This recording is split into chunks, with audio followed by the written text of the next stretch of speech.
Un kāds tad būtu tas īstais brīdis pirmajam pļauvumam, kad pirmo reizi pļaut jauno zālāju? Ir dažādas stratēģijas. Viena stratēģija ir, kad vienkārši ļaut nezālēm izaugt kopā ar zāli līdz pirmajam puslīdz īstajam pļauvumam, un tad pļaut un vienkārši to visu vākt kopā ar citu lobarību.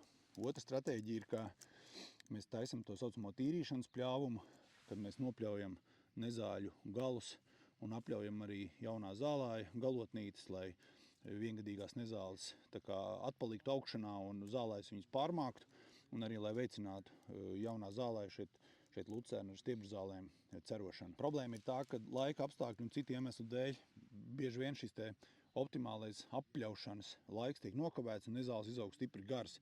Un tad ir jautājums, ko darīt ar tām nezālēm. Vai viņas atstāt uz lauka, vai viņas vākt nost. Un, ja nezāles ir maziņas, ja viņas nav lielas, tad es ieteiktu vienkārši ar mulčeri vai kādu citu pļaujmašīnu pārbraukt un apļaut un šitās mazās galotnītes atstāt. It sevišķi, ja nezāļu nav daudz kā šajā lucernas laukā.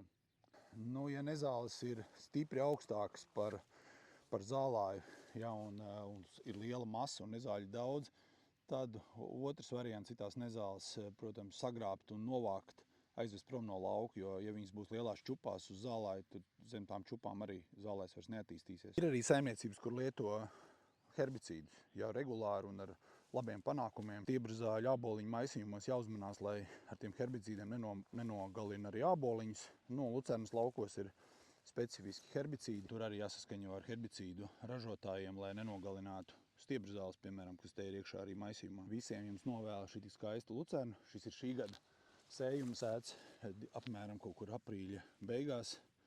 Un pasties kādu lucernu. Pasties, 25 vairāk centimetru augsta, tīra, maz nezālēm, maz nezāļu.